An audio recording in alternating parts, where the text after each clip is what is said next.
All right. We're live. We got some people already in. Look at that. Got a few people we got in. A couple groups back. Man, I hope their lab time has been good. Yeah. We'll get started officially here in about 2 minutes. 2 more minutes. Welcome back, guys. Hope you had a good first session there.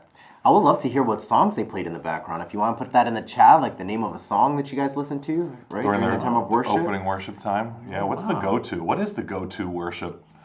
Like, just contemplative... I feel like there's got to be some like saxophone, instrument-only worship, you know? The jazz. Yeah, I love that. Absolutely, a little jazz worship. Actually, so we have a student in our youth ministry. Actually, our secretary treasurer's son. He wrote a jazz worship song. It is beautiful. Wow. It is. That should be a whole genre of worship music because it's really really cool. Okay, well, his youth pastor, Pablo, said, Jesus is a friend of mine. Love that. Amen. That's his, and then Jason, Have you seen that video? no. Jesus is a friend of mine. Oh, yes, I know what you're talking about, yeah. We got Praise Elevation. What's up, Jason? Jason, Hey, we actually shouted you out in the That's first right. session, man. We talked about, so Austin, one of our leaders from New York City, one of the years we did Boost during COVID, nobody could meet in person, so he actually Ubered breakfast to each one of his leaders To their houses. as they were doing Boost. I was like, Really? that is Yeah. next level leadership right there. That's amazing. Wow. That's a stud right there. Yeah. Wow. Yeah. So, welcome, guys. We got about another minute before we're officially going to start as people are joining us. So, Yeah, feel free, if you haven't already started to send some questions in, you can start sending them in ahead of time. We'll do our best to address as many of them as we can. The cool thing is if we need to, we can address something at the beginning of other sessions. Just a reminder too, like, feel free during your lab time, if questions come up, things that you think about that you'd like the Austin and the team here to address, go ahead and send them right away. Yep. You don't have to wait until the live session starts. We'll put them in the queue and try to address as many different things as possible. yep. You can also post them in the chat if that's easier. If you guys have questions that come up, feel Yeah. free to do that. I'll get both of those. So, Yeah. Yep, we're excited. We're excited. What's everybody having for lunch? Let us know. We're contemplating plans ourselves, so true. maybe we'll be inspired. I heard there's an Indian buffet down the street, but You heard. You've been there. I took you there. And then we were almost in a coma afterwards. oh, we definitely were. So that may not work out for today. That's right. Too much curry. Raven said pizza. There we Okay. go. All right. That's like the classic kid men, youth men lunch, right? Pizza. I mean, it's the classic go-to for That's true. everything. That's true. All My right. favorite food. Yeah. All right. 10:05. We're going to get started. Welcome, everybody. Hope your first session was great. We're so glad to have you back with us. Next 30 minutes, we're going to do a little bit of Q&A time. And I want to introduce the man that you just watched a video from and the guy that you're going to get to ask questions of today. His name is Austin Westlake. He serves as the Next Gen Discipleship Director for the Assemblies of God. He lives in Springfield, Missouri. He is a Kansas City Chiefs fan. So for some of you that may make you happy, for others that makes you angry, that's fine.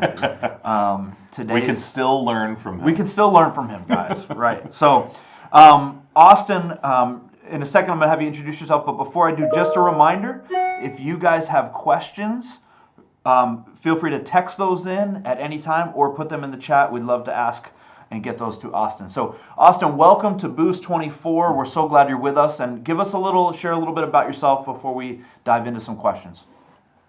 Yeah, absolutely. First of all, my honor to get to be a part of this. I don't take it lightly. I know that it's it's not a small feat to get people together and have leaders together learning and investing and things like that. So it's a huge honor for me to be here, and I'm just glad I get to be a part of it.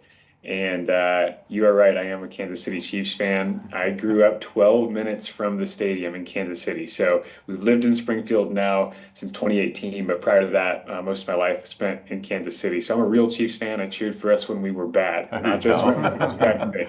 So, I mean, I remember watching games where we won like two games in a season once or something. So real Chiefs fan, but I'm a PK. My dad's a pastor. My grandfather is a pastor. My grandfather, in fact, is 92 years old, still living, still Wow, that's preaching. awesome. Love that. Yeah, he writes textbooks on Revelation and Daniel. So that's my grandfather, right? So, Wow. so he's brilliant and been in ministry for a long time. And then my dad's a pastor, aunts and uncles are pastors. I said I never would be one, and then the Lord called me in 2007 at National Youth Convention, National Fine Arts Festival in Indianapolis, Indiana, 2007. The Lord called me into ministry. And so I knew that I was called to be a youth pastor, and went to Central Bible College, met my wife Lauren, and we got married right out of CBC, and we became full-time youth pastors there at my dad's church in Kansas City. And since then, spent the last about 11 years in youth ministry, and have served as youth pastors, district youth directors for the Southern Missouri District, and then now at the national office. We have 3 kids. And we just added our third in October, so we are Nice. effectively now building a children's ministry in our home. Nice. So 3 kids now, and we're outnumbered. It's wild, That's great. but we're just excited to be part of what God is doing in any way. Glad that we get to be a part of building God's kingdom in any way, but especially in the assemblies of God. We love His fellowship, love our churches and leaders, and just honored to be here, honored to serve. Awesome. Awesome. And I shared a little bit in our opening session, but for some of those who haven't heard, just real quickly, share with us. You've been going through a real battle recently, and the Lord is doing some incredible things. Could you just give us a little insight into what that's been like for you? Yeah. So last summer, 2 days before our team was traveling to General Council and National Youth Convention, National Youth Conference there in Ohio, National Fine Arts, 2 days before we left, I found a small lump in my chest, the left side of my chest. I was reading a book to my daughter one night. She put her head on my chest. It was kind of sore when she got up, and I was like, oh, there's a little lump there. So I found the lump. I went to the doctor the next day, got set up for scans, and as soon as we got back from National Youth Conference and General Council, we went and got the scans done. That turned into biopsy. Biopsy came back that I had stage 2. At the time, stage 2 to stage 3, they weren't sure. Breast cancer ended up being stage 2 breast cancer. The youngest male breast cancer patient they've ever had here in Springfield, Missouri. Wow. So not a trophy that I would suggest anyone try and get, but one that I got nonetheless. And so I had a mastectomy on my left side, which I didn't even know they did that for men, but I was the recipient of one. So got that done. And then not long after, started chemotherapy regimen in October, and did chemo in October, November, and December. And now I'm, starting to really recover significantly each week. Starting to notice a difference in my energy levels and all of that. But it's been a journey, and it was wild. It made me sick. Yeah. It was difficult. But a couple weeks ago, I got a clean scan, which is a huge answer to Amen. prayer. Praise God. Before you can get that 3-month or 6-month scan, I had to get that 1-month clean scan after chemo. So got that, and ready to roll, ready to be a part of ministry, and to get back out there with friends and family. Had to cancel a lot of travel engagements, a lot of speaking engagements, things like that. But excited to get back at it. So it's been a crazy journey, but the Lord has taught us some things through the journey that I would not have learned otherwise. And in fact, many of the lessons that I will learn from this segment of my journey, I probably won't even understand fully until I am months and years down the road looking back. But Sure. God's taught us a lot, and it's been a crazy process, but He's been faithful through every step of the way, every high, every low. He's been faithful, and my wife has been a rock star. So Amen. it was a lot to bear as well, but she's been a champ, and That's been awesome. getting through it. Man, we're so glad to hear that, and so Yeah. thankful for what the Lord's done and bringing you to the place that you're in. And you guys may hear some things throughout the day today. Austin shared recently at a conference I was at about 10 things that he's learned through this process, and it was so good. I was like, hey, if you can incorporate some of that throughout the day, I think it'd be valuable for all of us who aren't going through what he's going through, but the lessons learned are gold. So that being said, let's dive into some gold. Let's do it. The session 1 was about positioning yourself to have godly influence. And Lidra, you're going to kick us off with our first question of the day. So take it away. Yeah, again, thank you, Austin. Just your content that you presented was just amazing. My question, in kids ministry world, right, a lot of is volunteer work. A lot of children's church workers, they may not have the time to be consistent, to be present at every child's game, and to have that ability to be influential. And another problem would be budget, right? We may not have the largest amount of money to work with. So how do we balance that? How do we position ourselves under this godly influence to be consistent, to be able to do what we need to do so that they see that we're still in it and not feeling that pressure of excelling well? Yeah, that's obviously that's a difficult thing to balance again, because time is very precious, especially if you're bivocational, trivocational, things like that. You got a lot of different things going on. You got family, you have your own kids. So obviously, getting to games, getting to those environments when we can is great. But at the same time, we can also empower other people to show up and support these students, support these children in whatever they're doing, even if we can't be there physically. I know that in our youth ministry at my dad's church, when I was the youth pastor, there was no way that I was going to be able to get to all of these students' games and all of the things they had going on. And to give you a little bit of context of our church, it's a very urban church, and it was not a community church, it was a metropolitan church. So we had dozens and dozens of different schools that fed into our youth ministry. It wasn't like we had 5, 6, or 10 primary schools. I mean, it was dozens of schools. There's no way I was going to be able to get to all of these games.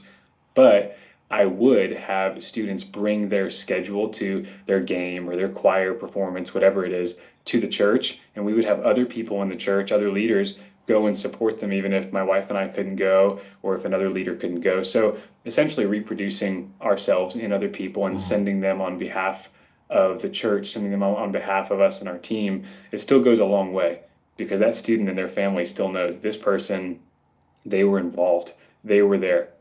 They may not have been there, may not have been the youth pastor, the kids pastor who was there, but there was someone from the church there investing in us. And then something else that I started doing was I started to go to these FCAs on the campus of one of our high schools. And I didn't have a ton of money at the time. I was a youth pastor working for my dad, and I, again, didn't have a bunch of extra money, but I took the little bit that I did have, and I would go and buy these McDonald's sausage biscuits. And I would walk into the school with a bag of sausage biscuits. I kid you not, my car smelled like sausage biscuits. Yeah. And again, I didn't have a ton of extra money. Young family and youth ministry, we didn't have much. But I'd bring in these McDonald's biscuits, and as many as I could afford, and it went so far with the students that I brought them to. And so someone on the outside looking in might be like, bro, you bought 7 McDonald's biscuits. What is that going to do? Well, it cost me, $8.32, but it went so Must far. Have been a long time ago. Because they were doing the 99-cent sausage biscuit. Now that would cost you like $30. That's right. And so again, that's $8.36 or whatever it was. It's not a lot in the eyes of others or in the eyes of the world. But when we do take that little bit we have and we use it, and then God uses it and does more with it. And so I still have influence in the lives of those students today who are at that FCA. That's awesome. They're living in all different parts of the country, and I still have influence in their life. And so, that was the little bit I could do. It's really easy for us to get caught up on what we can't do. But if we do what we can do, right, our little bit or our not enough in God's hands is more than enough. And that is a true principle. It's not just a cliche. It is a true principle, and we've seen it work. So I would just say reproducing ourselves in other people and sending them where we wish that we could go, and then doing what we can do. And if that means doing for one what we wish we could do for everybody, great. God's going to honor that. He's going to multiply it. And then even just asking children and students about the thing that they had happen, even if we couldn't attend. Hey, how was your game? How are your soccer games this week? And how was the choir performance? I wanted to come, but I couldn't. Or even sending their parents a text message, tell them that my family and I are praying for her. I know she's got a big choir performance tonight or a play tonight that we wish we could attend. That stuff goes a long way because they know that somebody was thinking about them, praying for them. And a lot of times, as you know, they don't even have the words to say thank you, but they're grateful that somebody cares. That's great. That's great. Just a quick addition and then a follow-up question to this conversation. So one of the things I also try to think about as far as maximizing time is if you're a leader and you're going to, whether it's a kids event or a a play or a show or a sporting event, bring other people with you.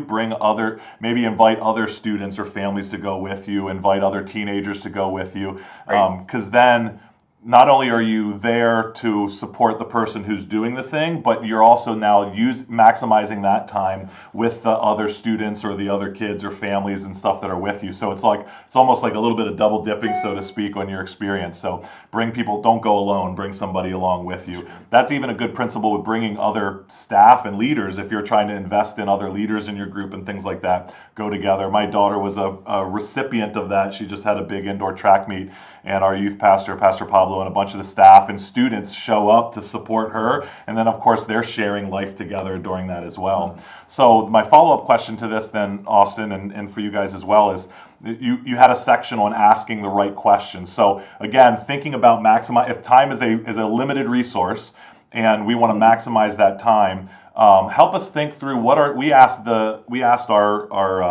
in our lab time, we asked our leaders, what are your go-to questions to really get deep into the lives of our students? What are some of your go-to questions that you would use to really be intentional about the time that you have with your students? Yeah, I would ask them specifically, like, hey, what'd you do this weekend? If I'm seeing them on a Sunday at church, if it's a gathering, like, what'd you do this weekend? And hopefully that gives me a little bit of an insight into something they're interested in. And let's just say they said, oh, I had a soccer game. Oh, so you love soccer? Is that something you played for a long time? I immediately just start asking questions about the thing that they did or that they appeared to be interested in. Or I would ask a question about maybe a game or like a sports game. Mm-hmm. So if it was a professional football game or something, where I would ask a question at the time. I feel like it's not as relevant now, but at the time, when a new movie would come out, people would actually go to the movie, right? It's hard to believe now people would actually go to the movie. So at the time, I would ask, like, oh, have you seen this movie? Are you going to see it? Have you seen any of the other ones? And I would just immediately start asking questions that were not about church, that were not about scripture, that were just questions about things they might be interested in.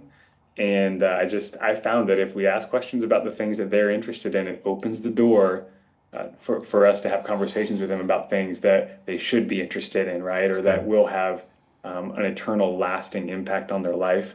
I would also ask questions about food. Everybody is passionate about what their favorite food is, about what their favorite cereal is, right? Like everybody's got a favorite. Food is a go-to. I know it sounds super silly, but everybody has a favorite dessert. Everybody has a favorite fast food restaurant. Everybody is passionate about what their favorite is. And you start talking to kids and youth about those kinds of things, they've all got an opinion and they're willing to share it. That's why if you go through social media, you can find argument after argument in the comments sections about things that don't matter. Because people love sharing their opinions about stuff that seem trivial or that don't really matter, because it does matter to some people. So those are questions that immediately it's just like opens up the door. That's great. That's great. We had a question come in, and I think this is really relevant given the current culture that we're in, and it's trending more and more so, of what questions do we ask youth or kids or young adults that are super guarded? And I know even with my kids, I have an 11-year-old, 9-year-old, I'm constantly like either saying to them retroactively or telling them if we're going to go out in public, like, please don't be a weirdo. It's like, can you not quiver when an adult comes up and like looks you in the eyes? But that's, we have a digital culture.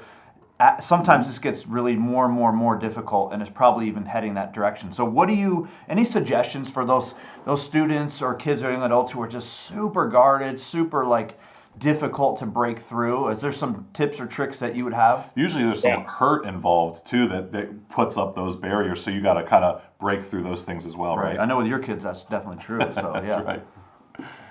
Yeah. We had a specific student in our youth ministry, and he was super quiet. Honestly, he's pretty awkward, and I could tell immediately, like, I don't have much in common with this kid, but I just sensed that I need to connect with him. And most of the time when we're around kids, students, young adults, most of the time it's going to be somewhere where there is some kind of activity to do, right? So whether it is at church or whether it's a young adult gathering, we're all out eating or doing something. And the thing that was the immediate open door was to invite this person to participate in an activity with me, whatever that is. So at our small groups, instead of Sunday school, we did small groups in our youth ministry, and we had these Jenga games set up. And I would play Jenga with this same kid every single week, and I couldn't get him to talk. But then pretty soon he started talking trash. He started challenging me, like he's yeah. like, "You're going down this week," and it opened up the door for us to be able to have real conversations. It was an activity, so it actually wasn't a question or a conversation at all. I invited him to do something with me. I'm like, "Hey, you want to play me in Jenga?" Other youth ministries might have carpet ball. Kids ministries might have Lego sets. I know our church had Lego sets that were set up. That was an easy way, which is something I actually do with my own son as well. I have a 7-year-old son. He's about to turn 7. And if I feel like we're struggling to connect sometimes, I'll just get a box of Legos out. And I'm like, we can always connect while we're putting Legos together. And so for me, inviting someone to do an activity, to participate in an activity, something they can do with their hands, it immediately breaks the tension. And it might take a while, but it'll be worth it after I've lost a few games at Uno to a student or to a kid. Then we can start having conversation. And we saw it with student after student. On the days when we would do activities in the small groups, it changed the atmosphere of the small group like that, just immediately. And we would also do a cereal bar. And so we'd have all this cereal brought in, and they could come pick their different kinds of cereal. It's amazing That's how a good something idea. as simple as cereal just breaks Talk the about ice, another breaks the budget-friendly tension. thing too. That's Yeah, good. that's a And, great idea, yeah, budget-wise. Yeah, high in sugar, but it is usually affordable to get several boxes. I always felt like with those situations too, it's like you got to lean into the awkwardness.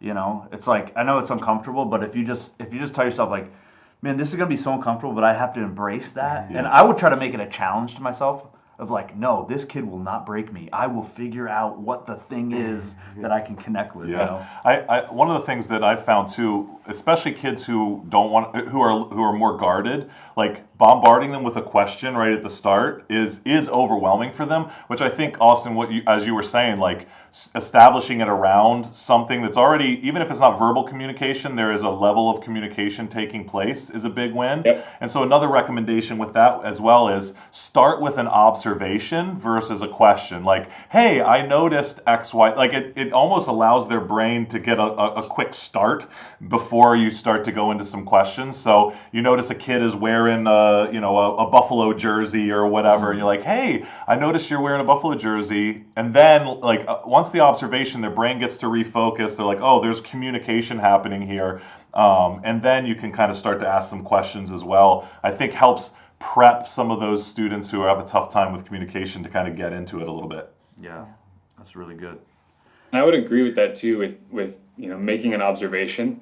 When I was a sales associate before I was in ministry, so I did that, worked my way through the end of high school and college, and we were always taught you need to comment on what a customer is interested in immediately. So if you can say, hey, I noticed you're wearing these shoes, or hey, I noticed this is your style, or this is a team you like, and they always taught us it would break down their walls, and there's a lot better chance you're going to make the sale. Yeah. Right. And I'm thinking in terms of sales, a lot better chance you're going to make the sale if you can break down their walls by finding common ground quickly, just noticing something. And I know it's a lot more of a heavy and serious matter when we're talking about someone's spiritual life, but I do think that some of the same principles do apply. Sure. Because then someone doesn't feel bombarded and overwhelmed, and they're like, oh, you noticed this about me, you saw this. So Yeah, I love that. One of the things you talked about at the end of the video was talking about setting a biblical example or standard. And I was really, definitely resonated with me. And one of the questions I wanted to ask you is because I often felt like, and I think as leaders we feel this way, is I have a spiritual responsibility for these people, these kids, but I'm also just trying to figure this thing out myself. Like, Right. I'm trying to live out this godly life, the relationship with Jesus myself. And sometimes that tension and I don't know about you guys, but I felt oftentimes the pressure, and sometimes it felt overwhelming of how do I balance this of trying to be a biblical example, but I'm still broken and I'm in process. So Austin, any thoughts on that kind of struggle as a leader?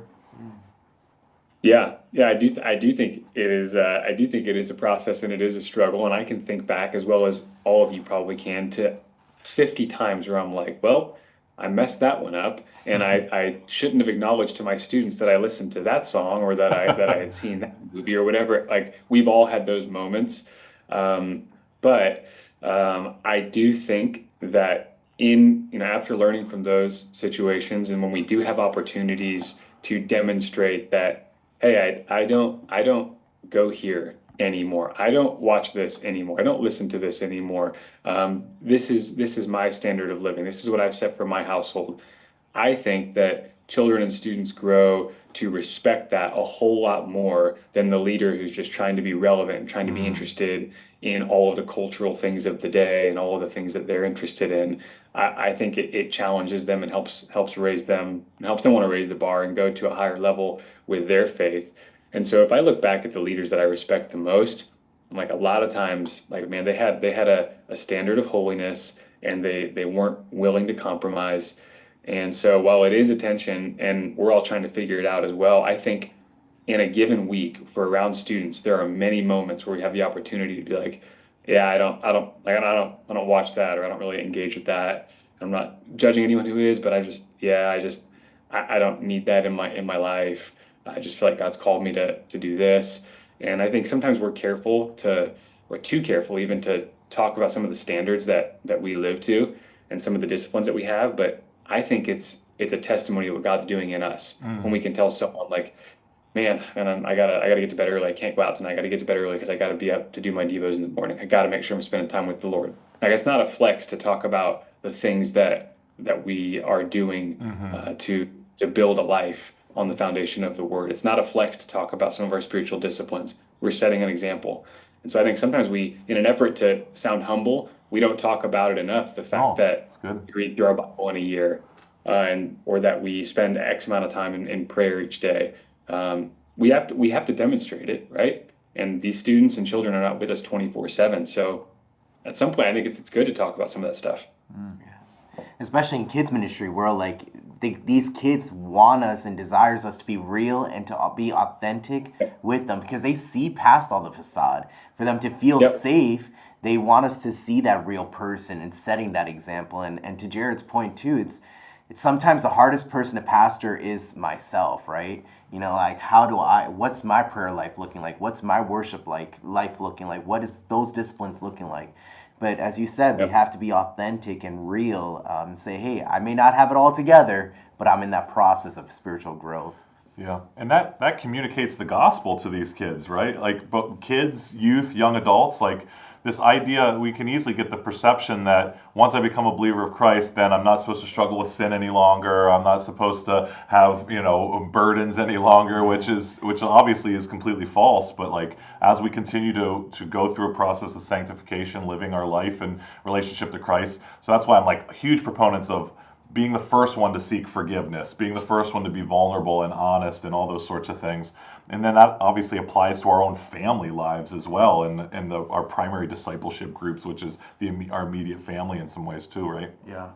One of the things that I would try to focus on too in this area is when we're talking about what you said is about being real, and I think that's so important. And we also have to be careful not to overshare. Yeah. So one of the things we would say is like, instead of just always talking about behaviors, Yeah. like, oh, I don't want to do this thing anymore, or I'm going to do this good thing, I would share my struggles in terms of like, man, I was loving this thing too much. Yeah. Right? So it's like, it's not I did a bad thing, but I was trusting in the wrong things. Here's the thing I was looking to other than Jesus. Talking through the motivations behind those things. Exactly, the motivations. So I don't need to go into details about exactly like the fight I had with my wife, but what I could say to them is like, yeah, I fell short last night. Like I really was, I was looking for approval from my wife in a way that I shouldn't have, and I really have to trust and find that in Jesus. And I just found like that goes a lot further and allows you to be honest, vulnerable, but also not just focusing only on the behavior, but the heart. Sure, and what that does too is it allows them to step into the situation, because maybe they don't have a fight with their wife because they're a teenager or a young adult's not married,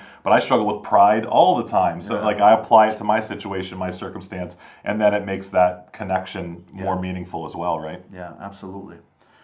And the younger kids are, the more concrete they're thinking, right? 100%. So So pitching concepts to, like my 7-year-old, pitching a concept to him is kind of like, but when I'm concrete, and I'm like, no, this is the time we pray. This is when we read our Bible. This is when we do communion every week together, you and me. Like this is when we, that stuff. That stuff I noticed does make a big difference in his life, because again, he's thinking more in terms of concrete, not concepts. He's too young. Yeah, It's good. that's really good. And I love that. And I'll tie that with what you shared before, being consistent with those concrete moments. Because Yeah. when you're consistent, it creates that discipline. Yeah. And I'd also say make sure you're tying these things to actual scriptural truth. I think sometimes we can share like good principles and ideas, things that we've learned, but if we're not anchoring them to biblical truth, then we just start to help them think I got to learn from other people versus going to the source, so to speak. Yeah. Yeah, awesome. Well, that's going to wrap up our first session, guys. So what we're going to do is we're going to dismiss you in a minute here, and then you're going to be moving into your time of watching video 2 for our session 2, which is positioning yourself to hear from the Lord. So you should have that in your Google Drive. You could download that. But we want you're going to watch that video, then go into your lab session time. All of the questions will be in your leader guide, participant guide. And then we're going to come back here for live Q&A at 11:30. We'll probably be on a little early, maybe 11:25. So if you want to jump on early and say hello, say what's up, you're welcome to do that. So we're going to dismiss you. Have a great second session, and we'll see you back here at 11:30 a.m. Thanks.